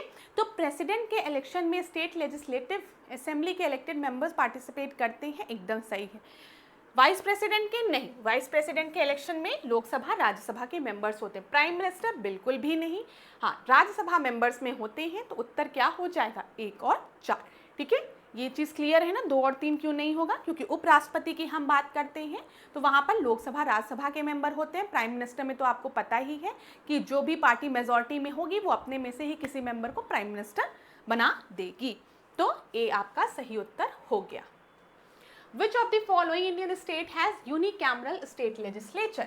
उत्तर प्रदेश, बिहार, वेस्ट बंगाल, कर्नाटक। अब ध्यान से सुनना, एक बताती हूँ, ताज कुंभ, ताज कुंभ याद रखिएगा, ठीक है, जिसमें से अब हम जे को काट देते हैं। क्यों जे को काट देंगे, पहले जम्मू कश्मीर जो था वो आपका स्टेट था, राज्य हुआ करता था, और वहाँ पर बाई कैमरल लेजिस्लेचर था, द्विसदन था, ठीक है, लेकिन अब नहीं है। अब कहाँ कहाँ है, तेलंगाना में है, आंध्र प्रदेश में है, कर्नाटक में है, उत्तर प्रदेश में है, महाराष्ट्र में है और बिहार में है, ठीक है। तो उत्तर प्रदेश में है, बिहार में है, कर्नाटक में है। कहाँ पर यूनिकैमरल है बताइए, एक सदनी राज्य विधायिका है तो वेस्ट बंगाल में। और सब जगह अगर हम देखेंगे तो यहाँ पर आपका लेजिस्लेटिव काउंसिल और लेजिस्लेटिव असेंबली दोनों हैं, विधानसभा और विधान परिषद दोनों हैं, ठीक है, क्लियर है, हमारे उत्तर प्रदेश में भी। चलिए यहाँ पर आप लोग देख लीजिए, उत्तर प्रदेश, कर्नाटक, बिहार, महाराष्ट्र, ठीक है, आंध्र प्रदेश और तेलंगाना, ये कुछ ऐसी जगह है जहां पर हम देखते हैं द्विसदन है, ठीक है, लेजिस्लेटिव काउंसिल, विधानसभा और विधान परिषद दोनों। अगला देखते हैं, जुडिशरी से रिलेटेड क्वेश्चंस को देखते हैं यहाँ पर। What is the new nomenclature, nomenclature पूरा लिख लीजिएगा, of the common high court of Jammu and Kashmir and the UT of Ladakh. केंद्र शासित प्रदेश जम्मू एवं कश्मीर और केंद्र शासित प्रदेश लद्दाख के कॉमन उच्च न्यायालय का क्या नाम है, ये बोला गया है। High court of Jammu and Kashmir and Ladakh, common high court of UT of Jammu and Kashmir and Ladakh, special high court of Jammu Kashmir and Ladakh, high court of reorganize Jammu Kashmir and Ladakh. तो 169 का जो आपका सही उत्तर है वो है जम्मू एवं कश्मीर और लद्दाख का उच्च न्यायालय, यही नाम है। ये 2023 में पूछा गया प्रश्न था। अगला हम देखते हैं यहाँ पर कि देश के किस उच्च न्यायालय के पास राज्य केंद्र शासित प्रदेश से अधिक न्यायाधिकार क्षेत्र नहीं है। एक राज्य, क्या लिखा है, एक, सॉरी यहाँ मैंने एक नहीं पढ़ा इसीलिए पूरा नहीं समझ, अरे तो मैजिक हो गया कुछ, कैसे हुआ नहीं पता मुझे, ठीक है, यहाँ पर एक लिखा हुआ है, ध्यान दीजिएगा कि which high court in country does not have a jurisdiction over more than one state union territory। Guwahati, Bombay, Tripura, Calcutta, यहाँ पर आपका सही उत्तर जो है वो है त्रिपुरा, ठीक है, सी आपका सही उत्तर है। इलाहाबाद हाई कोर्ट 2023 में पूछा गया प्रश्न है। जब हम गुवाहाटी की बात करते हैं तो इनके क्षेत्राधिकार में, क्षेत्रीय अधिकारिता में कौन कौन आता है, असम, नागालैंड, मिजोरम, अरुणाचल प्रदेश। जब हम मुंबई की बात करते हैं तो इसमें महाराष्ट्र, गोवा, दादरा एवं नगर हवेली, दमन दीव सब आता है। जब कोलकाता की बात करते हैं तो पश्चिम बंगाल और अंडमान निकोबार आता है। लेकिन त्रिपुरा की जब हम बात करते हैं तो त्रिपुरा उच्च न्यायालय के पास एक राज्य केंद्र शासित प्रदेश से अधिक क्षेत्राधिकार नहीं है, त्रिपुरा का ही क्षेत्राधिकार है, ठीक है, क्लियर हो गया होगा। चलो आगे बढ़े। अब इलाहाबाद हाई कोर्ट में है तो जुडिशरी वाले प्रश्न तो महत्वपूर्ण है ना, हाई कोर्ट सुप्रीम कोर्ट से रिलेटेड हम डिस्कस कर लेंगे, और भी प्रश्नों को चिंता नहीं करेंगे आप लोग। क्लास ये चौथा लेक्चर है, 3 लेक्चर्स पहले भी हो चुके हैं, उनको ज़रूर देखिएगा आप लोग, ज़रूर देखिएगा, ठीक है। अगर प्लेलिस्ट नहीं मिल रही है तो मुझे कमेंट बॉक्स में बताइएगा, मैं अलग से प्लेलिस्ट भी बनवा दूंगी, लेकिन इन लेक्चर्स को ज़रूर देखिएगा, ठीक है। अब चलो, who is the guardian of the Indian constitution, बताइए। भारतीय संविधान का संरक्षक कौन है, president of India, prime minister of India, supreme court of India, election commission. तो यहाँ पर आपका सही उत्तर है सी, गार्जियन कौन है, सुप्रीम कोर्ट ऑफ इंडिया, सी आपका सही उत्तर है। देखिए, गार्जियन के पास जब भी आपको कोई तकलीफ होती है, परेशानी होती है, तो आप गार्जियन के पास जाते हो ना, तो यहाँ पर जब भी हम सिटीजन्स की बात करें, नागरिकों की बात कर रहे हैं, तो अगर नागरिकों का किसी भी तरीके का हम क्या है मौलिक अधिकारों का उल्लंघन हो रहा है, ठीक है, उनके मौलिक अधिकारों का उल्लंघन हो रहा है, तो वो सुप्रीम कोर्ट के पास जाते हैं आर्टिकल 32 के तहत।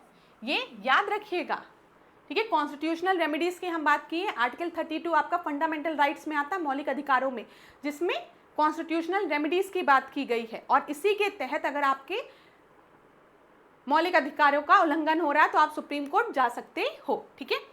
आर्टिकल 331 में कहें तो उच्चतम न्यायालय के मौलिक क्षेत्राधिकार का वर्णन किया गया। इसके तहत उच्चतम न्यायालय केंद्र और राज्यों के बीच विवादों का निपटारा करता है, ये तो वो बोला गया है। जैसे जुरिस्डिक्शन की बात करते हैं, ओरिजिनल जुरिस्डिक्शन, ये सारी चीजें बात की गई। अपीलेट तो वो भी हम बात कर लेंगे। बस ये याद रखिएगा, गार्जियन किसे कहा जाता है, सुप्रीम कोर्ट को कहा जाता है। आगे देखते हैं, who appoint the chief justice of India. सबसे आसान प्रश्न, कौन अपॉइंट करता है, राष्ट्रपति अपॉइंट करता है। ए आपका सही उत्तर है। भारत के सर्वोच्च न्यायालय में न्यायाधीशों की संख्या बढ़ाने की शक्ति निम्न में से किसके पास होती है। तो बताइए, अगर न्यायालय में न्यायाधीशों की संख्या बढ़ानी है तो ये शक्ति किसके पास होती है, प्रेसिडेंट के पास, भारत के राष्ट्रपति के पास, संसद के पास, भारत के मुख्य न्यायाधीश के पास, भारत के प्रधानमंत्री के पास। तो ध्यान रखिएगा, अगर उच्चतम न्यायालय में न्यायाधीशों की संख्या बढ़ानी है तो इसकी शक्ति संसद के पास होती है। बी आपका सही उत्तर है, ठीक है, महत्वपूर्ण है, ध्यान रखिएगा ये सारे पॉइंट्स को। अगला देखते हैं, how many high courts are there in India. 174 का आंसर बताइए, कितने हाई कोर्ट्स हैं, 25 हाई कोर्ट्स हैं, ठीक है। आगे देखते हैं, 124 में अगर हम देखेंगे 124 की, तो ये सुप्रीम कोर्ट वाला आपका हो गया। 214 में हम किसकी बात करते हैं, हाई कोर्ट की बात करते हैं, ठीक है, ये भी याद रखिएगा। Which of the following union territories has a high court of its own। बताइए, चंडीगढ़, दिल्ली, पुडुचेरी या फिर लक्षद्वीप। तो 175 का आपका सही उत्तर क्या है, दिल्ली, ठीक है, Delhi high court, Delhi high court सुना है ना आप लोग ने। चलिए अब यहाँ पर देख लीजिए उच्च न्यायालयों को, ठीक है, एवं न्यायिक क्षेत्राधिकारों को। जम्मू एवं कश्मीर की जब हम बात करते हैं तो आपको पता है जम्मू एवं कश्मीर और लद्दाख। मुंबई की हम बात करते हैं तो इसमें आपका महाराष्ट्र, गोवा, दादरा नगर हवेली और दमन दीव आ गया, जिसका कि मुख्यालय कहाँ पर है, मुंबई में है, मुंबई में। और खंडपीठ देखें तो कहाँ कहाँ है, नागपुर, औरंगाबाद और पणजी में। कोलकाता हाईकोर्ट की जब हम बात करेंगे तो पश्चिम बंगाल और अंडमान निकोबार। गुवाहाटी की बात करेंगे तो यहाँ पर आपको पता है असम, नागालैंड, मिजोरम, अरुणाचल प्रदेश। केरल की बात करेंगे तो केरल और लक्षद्वीप। चेन्नई की बात करेंगे तो तमिलनाडु और पुडुचेरी। पंजाब और हरियाणा की बात करेंगे तो पंजाब, हरियाणा और चंडीगढ़ आ गया क्षेत्राधिकार में। चलिए यहाँ देखिए, उच्च न्यायालय के न्यायाधीश के पद पर नियुक्ति के लिए एक वकील के लिए पेशेवर अभ्यास की न्यूनतम आवश्यक अवधि कितनी होती है। पढ़ लीजिए इसको, क्या दिया गया है, what is the minimum essential duration of professional practice by an advocate for appointment as a high court जज। एडवोकेट की यहाँ पर बात की गई है, तो कितना होना चाहिए, कितने साल का एक्सपीरियंस एडवोकेट्स के लिए, 10 साल का, ठीक है, 10 ईयर्स। तो बी आपका सही उत्तर है यहाँ पर। सर्वोच्च न्यायालय के कौन से न्यायाधीश के विरुद्ध भारतीय संसद में पहली बार महाभियोग चलाया गया था। तो पहली बार महाभियोग की बात की गई है, तो बताइए 177 का आपका सही उत्तर क्या होगा, वो कौन थे, वी रामास्वामी, ठीक है। ग्रुप सी परीक्षा में 2017 में पूछा गया प्रश्न है। तो सर्वोच्च न्यायालय के न्यायाधीश बी रामास्वामी के विरुद्ध वर्ष 1993 में भारतीय संसद में पहली बार महाभियोग का प्रस्ताव लाया गया था, लेकिन यह प्रस्ताव लोकसभा में पारित नहीं हो पाया था, ठीक है। आगे बढ़े तो वी रामास्वामी का नाम याद रखिएगा। चलो आर्टिकल्स दिए गए हैं यहाँ पर, अनुच्छेद, appointment of ad hoc judges, appointment of acting chief justice of India, law declared by Supreme Court to be binding on all the court, review of judgment or order by the Supreme Court। तो बताइए, ad hoc और acting chief justice जो हैं वो अगल बगल होंगे, ठीक है, तो 1 और 2 हमेशा अगल बगल होंगे, ध्यान रखिएगा। हिंट दे दिया है मैंने आपको आंसर बताना है यहाँ पर। ये आपका कौन सा प्रश्न हो गया, इसमें प्रश्न नहीं लिखा, 178, ध्यान रखिएगा, ठीक है, 178। तो यहाँ पर जब हम बात करते हैं 126 में, तो हम एक्टिंग चीफ जस्टिस की बात करते हैं, कार्यकारी मुख्य न्यायाधीश की नियुक्ति की बात करते हैं, 127 में एडहॉक जजेस की बात करते हैं। तो आपका क्या हो गया, ठीक है। 137 की बात करेंगे तो रिव्यू ऑफ जजमेंट और order by the Supreme court, और 141 की बात करेंगे सुप्रीम कोर्ट द्वारा घोषित कानून सभी न्यायालयों के लिए बाध्यकारी होते हैं। Law declared by the Supreme Court to be binding on all the courts. तो ए आपका सही उत्तर है यहाँ पर, ठीक है, ध्यान दीजिएगा। रिवीजन करा दूं, 126 में हम बात करते हैं तो acting chief justice of India की बात करते हैं, कार्यकारी मुख्य न्यायाधीश की नियुक्ति की बात करते हैं 126 में, एडहॉक जजेस की जब हम बात करते हैं तो 127 में, औपचारिक रूप से तटस्थ जजों की नियुक्ति की बात। जब 137 की बात करते हैं 137 की तो सुप्रीम कोर्ट द्वारा निर्णय की समीक्षा या आदेश। 141 की बात करेंगे तो सुप्रीम कोर्ट द्वारा घोषित कानून सभी न्यायालयों के लिए बाध्यकारी होते हैं, ये बोला गया है, ठीक है। आगे बढ़ते हैं, ये चीज क्लियर हो गई होगी। 179, अच्छा किस परीक्षा में पूछा गया प्रश्न था, ये आपका इलाहाबाद हाई कोर्ट एआरओ परीक्षा 2016 में पूछा गया प्रश्न था। आप इस प्रश्न को देखिए, which institution of India is the final authority to interpret the constitution of India. आपको पता है किसके पास फाइनल अथॉरिटी होती है, भारत की कौन सी संस्था भारतीय संविधान की व्याख्या करने का अंतिम अधिकार रखती है, तो सुप्रीम कोर्ट, उच्चतम न्यायालय, ठीक है, डी आपका सही उत्तर होगा। यूनियन टेरिटरी से रिलेटेड प्रश्नों को देख लेते हैं। When was Telangana state form, Telangana state आपका कब बना था बताइए। तो 180 का आपका सही उत्तर क्या हो जाएगा, 2 जून 2014 को तेलंगाना स्टेट बना था आंध्र प्रदेश से अलग होकर, ठीक है, डी 2022 में पूछा गया प्रश्न है। तो याद रखिएगा 2 जून 2014 को आंध्र प्रदेश के उत्तर पश्चिमी भाग को अलग कर तेलंगाना का गठन किया गया था। निम्नलिखित राज्यों के गठन का कालानुक्रमिक क्रम क्या है ये बताना है। तो हरियाणा 1966 है, ठीक है, फिर गोवा, नागालैंड, सिक्किम। तो यहाँ पर जो आपका सही उत्तर है वो क्या है, 188 का। देखिए सबसे पहले तो नागालैंड हो गया, ठीक है, 181 की बात हम कर रहे हैं, फिर उसके बाद हरियाणा 1966 हो गया, फिर उसके बाद सिक्किम हो गया 1970 उधर हो गया, और गोवा, ठीक है। बी एक बार हम लोग चेक कर लेते हैं, बी आपका सही उत्तर है। देखिए नागालैंड का गठन 1963 हो गया, हरियाणा का गठन 1966 हो गया, सिक्किम 1975 एंड 1987 गोवा हो गया, ठीक है, क्लियर है ना। याद रखिएगा पूछा जाता है 1963 बोलो नागालैंड, 1966 हरियाणा, ठीक है, 1975 कई बार सिक्किम का पूछा गया, सिक्किम, ठीक है, और गोवा 1987। 2023 में पूछा गया प्रश्न है, भारत में अब कितने राज्य और केंद्र शासित प्रदेश हैं। 182 का आंसर आपको देना है, तो आपका 28 और 8 हो गया, ठीक है, 28 राज्य और 8 केंद्र शासित प्रदेश। आगे बढ़ते हैं, 20वें प्रश्न को देखिए, यहाँ पर 20वां प्रश्न नहीं है, 20वां टॉपिक है, ठीक है, पंचायती राज व्यवस्था से related. Which of the following state have notified panchayat extension to schedule area, जिसको कि पीसा बोलते हैं, 1996। Andhra Pradesh, Himachal Pradesh, Goa, Mizoram. Select the correct answer using the option given below. ये इलाहाबाद हाई कोर्ट आरओ 2022 में पूछा गया प्रश्न है, ठीक है। तो यहाँ पर ध्यान रखिएगा, आपका इलाहाबाद हाई कोर्ट आरओ 2022 में पूछा गया प्रश्न है। तो PESA 1996 panchayat extension to schedule area Andhra Pradesh में, हिमाचल प्रदेश में और गुजरात में, ठीक है, ए आपका सही उत्तर है। यहाँ पर ए जो है वो सही उत्तर है। पंचायत से संबंधित संविधान किस भाग में दिए गए हैं, हमने पहले भी डिस्कस किया है, भाग 9 में दिए गए हैं, जिसको किस संविधान संशोधन द्वारा जोड़ा गया है, 73rd कॉन्स्टिट्यूशनल अमेंडमेंट एक्ट द्वारा।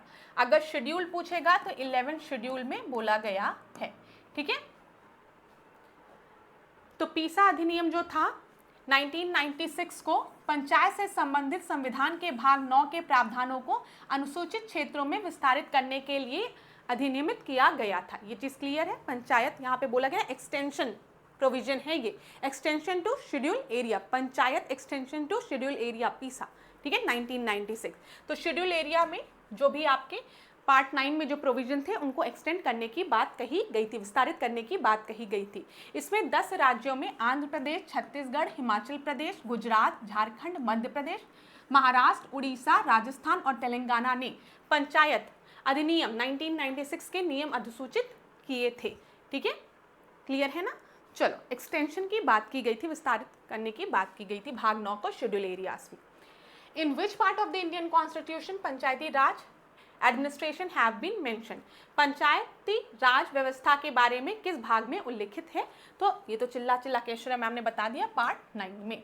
ठीक है, अगला देखें, in which year the panchayati raj establish in Rajasthan, Rajasthan में पंचायती राज आपका कब एस्टैब्लिश हुआ था? 185 का आपका सही उत्तर जो है वो है 1959 में राजस्थान में। ठीक है, नागौर में ना, नागौर, सी आपका सही उत्तर है, नागौर जिले में, नागौरा नहीं, नागौर जिला। ठीक है, प्रधानमंत्री जवाहरलाल नेहरू ने राजस्थान के नागौर जिले के बगदरी गांव में, यहाँ पे याद रखिएगा नागौर जिला याद रखिएगा, राजस्थान याद रखिएगा, कौन था? पंडित जवाहरलाल नेहरू थे। ठीक है, और बगदरी गांव में कब?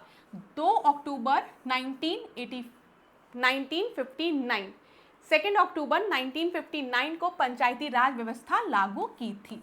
ठीक है, अच्छा, बलवंत राय मेहता को आप सभी को पता है, इन्हें जनक के रूप में जाना जाता है, ये भी चीज़ रखिएगा याद। ठीक है, बलवंत राय मेहता कमेटी, अशोक मेहता कमेटी, ठीक है, फिर आपका GVK Rao committee, LM Singhvi committee, ये सारी कमिटीज किससे रिलेटेड है? पंचायती राज इंस्टीट्यूशन से रिलेटेड है। ठीक है, बलवंत राय मेहता, अशोक मेहता, ठीक है, GVK Rao committee, LM Singhvi committee, ये सारी कमिटीज याद रखिएगा, पूछ लिया जाता है। चलो, पंचायती राज प्रोवाइड पिछड़े क्षेत्रों का कृषि विकास, पंचायती राज प्रदान करता है पिछड़े क्षेत्रों का कृषि विकास, स्थानीय स्तर पर लोकतांत्रिक प्रशासन, ठीक है, ग्रामीण स्तर पर उचित राजस्व संचालन, ग्रामीण क्षेत्र में शिक्षा का फैलाव। तो आपको पता है ग्रास रूट डेमोक्रेसी की हम बात करते हैं जब हम पंचायती राज इंस्टीट्यूशन की बात करते हैं, हम लोकल सेल्फ गवर्नमेंट की बात करते हैं, तो स्थानीय स्तर पर लोकतांत्रिक प्रशासन। ठीक है, बी आपका सही उत्तर है। अगला देखिए, ग्राम सभा which is the foundation of Panchayati Raj system is the body that consist of which of the following. तो यहाँ पर ध्यान दीजिएगा, people living in a village comprised within the area of panchayat, member elected indirectly by the elected member of panchayat, person registered in the electoral roll of a village comprised within the area of panchayat। Hindi में पढ़ दूँ ना, देखिए ग्राम सभा की बात की गई है जो कि पंचायती राज प्रणाली की नींव है। इस निकाय में निम्न में से कौन शामिल होता है? इस निकाय में पंचायत के क्षेत्र में शामिल गांव की निर्वाचक सूची में पंजीकृत व्यक्ति शामिल होते हैं। तो 187 का आपका सही उत्तर क्या है? सी आपका सही उत्तर है। ठीक है, ये चीज क्लियर हो गई होगी। चल, इलेक्शन की बात करें, यहाँ पर हम प्रश्नों को देखें।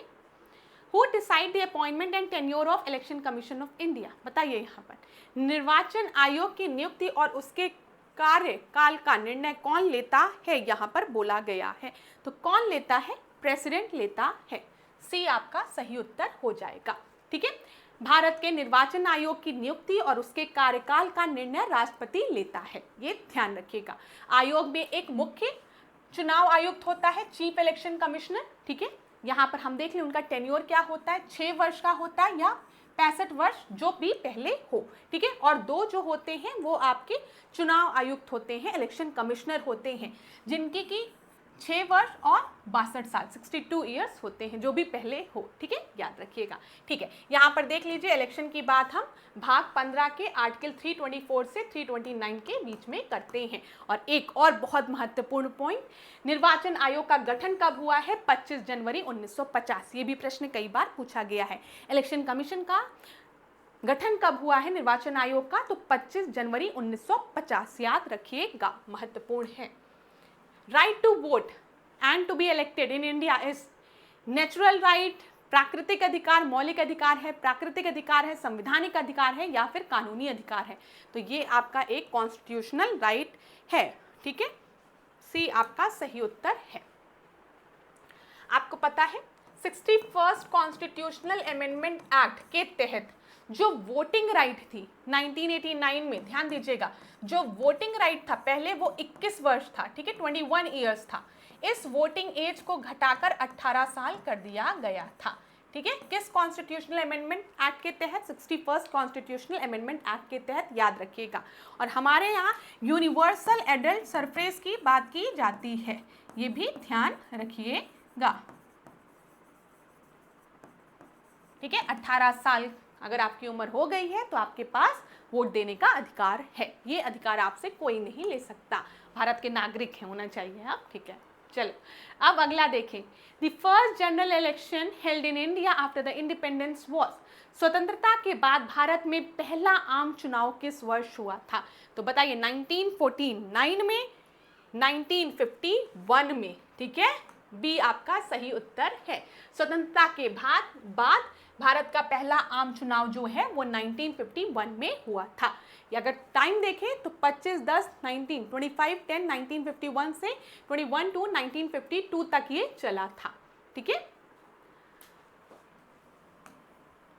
Who appoint the chief election commissioner of India? अभी चिल्ला के बता दिया है, कौन अपॉइंट करता है? प्रेसिडेंट अपॉइंट करता है चीफ इलेक्शन कमिश्नर को। बी आपका सही उत्तर है।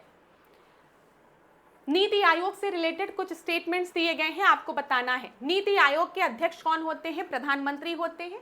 आप में से ज्यादातर स्टूडेंट्स को पता होगा, कोई दिक्कत नहीं है इसमें। ठीक है, फिर देखो यहाँ पर राज्य के सभी मुख्यमंत्री और केंद्र शासित प्रदेशों के उपराज्यपाल इसके सदस्य होते हैं। ठीक है, देश के लिए 5 वर्षीय योजना तैयार करता है। ठीक है, फिर लिखा है आयोग 2015 में स्थापित हुआ था। आपको पता है जब हम नीति आयोग की बात करते हैं तो नीति आयोग ने प्लानिंग कमीशन को रिप्लेस किया था। ठीक है, और नीति आयोग जो था यहाँ पर उसने प्लानिंग कमीशन को रिप्लेस किया था, और जब प्लानिंग कमीशन था तो हम 5 वर्षीय योजना की बात करते थे। तो it prepare the 5-year plan of the country, नहीं, ये ध्यान रखिएगा, सी आपका गलत है यहाँ पर। ठीक है, नीति आयोग की स्थापना कब हुई है बताइए? 2015 में हुई है। किस डेट को हुई है? 1 जनवरी 2015 को। ठीक है, नीति आयोग किसके स्थान पर आई है? प्लानिंग कमीशन के, योजना आयोग के। नीति आयोग के अध्यक्ष कौन होते हैं? आप सभी को पता है, प्रधानमंत्री होते हैं। ध्यान रखिएगा, नीति आयोग ने 3 दस्तावेज, 3 वर्षीय कार्य एजेंडा, 7 वर्षीय मध्य अवधि रणनीति दस्तावेज और 15 वर्षीय विजन दस्तावेज लाने की योजना बनाई थी। ठीक है, 5 वर्षीय योजना तो प्लानिंग कमीशन से रिलेटेड थी, जिसमें 5 साल के लिए प्लान की बात की जाती थी। अगला प्रश्न, निम्न में से किस समिति में राज्यसभा का कोई भी प्रतिनिधि नहीं होता है? तो एस्टिमेट कमेटी में। एस्टिमेट कमेटी में जो भी 30 मेंबर होते हैं, they all belongs to a Lok Sabha, याद रखेंगे, कई बार पूछा गया। प्राक्कलन समिति में, डी आपका सही उत्तर है। जो 300 मेंबर होते हैं, इन 300 मेंबर जो होते हैं वो कहाँ से होते हैं? लोकसभा से होते हैं। ठीक है, चलिए आगे बढ़े। Who among the following form the advisory committee of the parliament? निम्न में से कौन संसद की परामर्श समिति बनाती है? परामर्श समिति की यहाँ पर बात की गई है। ठीक है, एडवाइजरी कमिटी की बात की गई है यहाँ पर। तो लोकसभा का अध्यक्ष, भारत का उपराष्ट्रपति, भारत का राष्ट्रपति और संसदीय मामलों का मंत्री। तो परामर्श समिति कौन बनाता है? लोकसभा का अध्यक्ष। ठीक है, लोकसभा का स्पीकर। 194 का ए आपका सही उत्तर है। लोकसभा की समितियां लोकसभा अध्यक्ष द्वारा गठित की जाती है, ये ध्यान रखिएगा। Ex officio chairman of planning commission is, ex officio chairman planning commission. अब नीति आयोग की बात करें, अभी चिल्ला के बताया है, नीति आयोग के अध्यक्ष कौन होते हैं? प्रधानमंत्री होते हैं, B.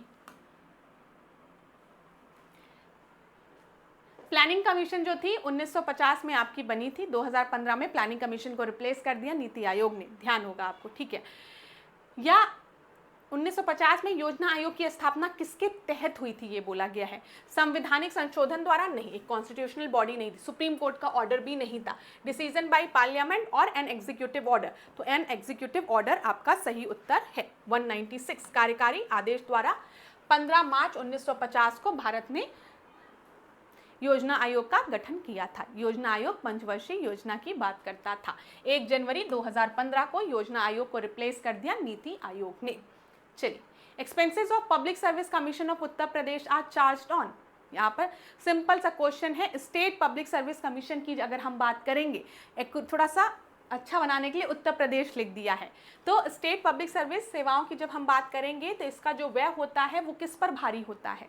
Consolidated fund of India, consolidated fund of state, it own generated fund from the fees और कॉन्टीजेंट फंड, बताइए आकस्मिक निधि की बात यहाँ की गई है, 2021 में पूछा गया प्रश्न है। तो यहाँ पर कंसोलिडेटेड फंड ऑफ स्टेट होगा, क्योंकि हम स्टेट पब्लिक सर्विस कमीशन की बात कर रहे हैं। ठीक है, तो स्टेट पब्लिक सर्विस कमीशन की जो भी चार्जेस होंगे they will charge upon the consolidated fund of state. ठीक है, राज्य की संचित निधि में। बी आपका सही उत्तर है। 198, भारत सरकार ने किसके स्थान पर नीति आयोग की स्थापना की? आसान प्रश्न है, जल्दी से करते हैं। Planning commission. ज़्यादा समय नहीं लगता ना इन सबको पढ़ने में, क्यों समय को फालतू में खींचा जाए जब तुरंत आंसर बताया जा सकता है। तो अगला देखिए, वित्त आयोग का प्रथम अध्यक्ष कौन था? ये तो मैंने पहले के क्लासेस में ही आपको बताया है कि वित्त आयोग का पहला अध्यक्ष आपके थे केसी नियोगी। ठीक है, अगला देखें, आखिरी प्रश्न है क्लास ये, क्या बोला गया? नेशनल डेवलपमेंट काउंसिल का गठन कब हुआ था? नेशनल डेवलपमेंट काउंसिल का गठन 1952 में हुआ था। ठीक है, याद रखिएगा।